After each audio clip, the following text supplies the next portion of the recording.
মা, তোমার সাথে আমাদের কিছু কথা ছিল। মানে কথাগুলোকে শোনো মনোযোগ দিয়ে। বলছিলাম কি, মানে তোমার তো বয়স হয়েছে, তাই না? এই যে ধরো, তোমার এই যে সবকিছু দেখাশোনা করা, মানে এই যে তুমি যে এখন মানে একটু বয়স বেশি হয়েছে না? তোমার এই রুমের মধ্যে থেকে মানে গন্ধটা আমাদের রুমে যায়, হ্যাঁ? তোমার বৌমা এটা সহ্য করতে পারতেছে না। আর মানে আমিও চাই না যে তার কষ্ট হোক। এইজন্য বলছিলাম মা, তোমাকে তোমাকে আমরা মানে ওই বৃদ্ধাশ্রম। হ্যাঁ, বৃদ্ধাশ্রম। বৃদ্ধাশ্রম? বৃদ্ধাশ্রম কেন? মা কথাটা শোনো না আগে, আমার কথাটা শোনো। কেন তুমি বৃদ্ধাশ্রমে যাবা আমি বলি একটু।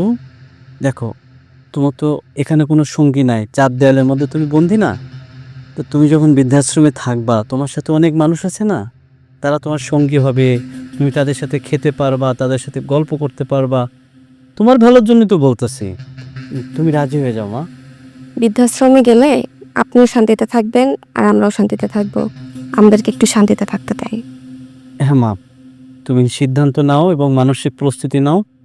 আগামীকাল সকালবেলায় আমরা তোমাকে বৃদ্ধাশ্রমে নিয়ে যাব, ঠিক আছে? মন খারাপ করো না তো, তোমার ভালোর জন্যই তো বলতেছি। কি বলছিল? বৃদ্ধাশ্রম? মানে কষ্ট পাওয়ার কিছু নাই, তোমার ভালোর জন্যই তো বলতেছি। তুমি ভালো থাকবে বৃদ্ধাশ্রম গেলে। এই চলো চলো, খাবে একটু ভাবো, হ্যাঁ? ভেবে চিন্তা ভাবনা করে জানো।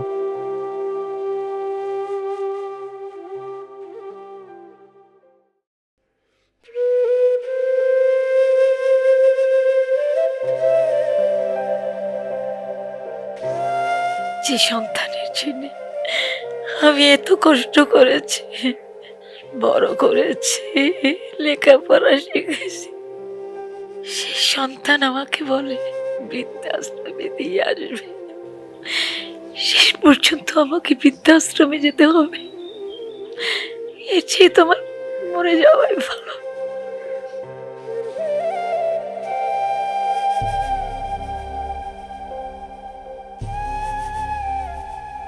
আমি এই ঘুমের ওষুধগুলো খেয়ে আমি পরপারে চলে যাব। আমি আর বেঁচে থাকতে চাই না। না না, আমি যদি এখন মরে যাই তাহলে তো আমার সন্তান বিপদে পড়ে যাবে। থানা, পুলিশ, এলাকার মানুষজন খুব খারাপ বলবে, আমার ছেলে কষ্ট পাবে। না না না না, আমি চাই না আমার সন্তানের কোনো কষ্ট হোক। মরতে যদি হয় বৃদ্ধাশ্রমে গিয়ে মরবো। কাল বৃদ্ধাশ্রমে গিয়ে আমি মরবো। আসো তো, আসো দ্রুত আসো, ওই যে রাস্তায় আবার গাড়ি ওয়েট করতেছে। আসো। কি হয়েছে? আরে থামছো কেন?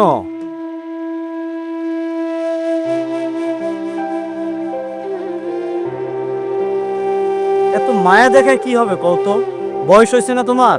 এত মায়া দেখাতে হয় না। তুমিও ভালো থাকবা বৃদ্ধাশ্রমে গেলে, আমরাও ভালো থাকবো। চলো তো, চলো চলো, আসো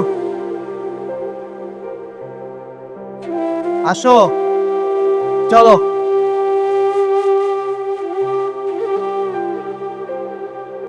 বাবা, তুই এটা আমাকে কোন বৃদ্ধাশ্রমে আনলি? শোনো মা, এইটা হচ্ছে এমন একটা বৃদ্ধাশ্রম, এই বৃদ্ধাশ্রমে তোমাকে সারা জীবন থাকতে হবে। পাশাপাশি আমরা দুইজনও থাকবো। মানে কি বলছিস এসব? তুমি কি ভেবেছো মা? তুমি 10 মাস 10 দিন গর্ভে ধারণ করে আমাকে জন্ম দিছো। অনেক কষ্ট করে, অনেক পরিশ্রম করে তুমি আমাকে লেখাপড়া শিখিয়েছো। তুমি কি ভাবছো যে আমি সব ভুলে গেছি? আমি ভুলে যাওয়ার সন্তান? আরে যে সন্তান তার মাকে দেখে না, সে কি কখনো সন্তান হয় বলো মা? আমি আর তোমার বৌমা মিলে আমরা অনেকদিন ধরে একটা প্ল্যান করেছি। এই যে আমি যে পরিশ্রম করি না, এই যে আমি ব্যবসা করি, এই টাকা দিয়ে এই জায়গাটা কিনেছি এবং এই যে 2 তলা বিল্ডিংটা বানিয়েছি। মা শোনো, তোমার বৌমার আমি মিলে আমরা একটা প্ল্যান করছিলাম। আমরা যে বাড়িটা বানিয়েছি, এই জায়গাটা যে কিনেছি, তোমাকে বলিনি, তোমাকে একটা সারপ্রাইজ দিব বলে। বৃদ্ধাশ্রমে যে বিষয়টা ছিল, এটা আমার আর তোমার বৌমার একটা সাজানো নাটক। মা, তোমাকে একটা সারপ্রাইজ দিব বলে। আর এই বাড়িটা না আমি তোমার নামে করেছি মা। শোনো। কি বলিস? জি মা, এই যে এই বাড়িটা তোমার হাত দিয়েই আমরা ঘরের মধ্যে ঢুকবো। নাও ধরো, ধরো, কাটো কাটো মা, কাটো।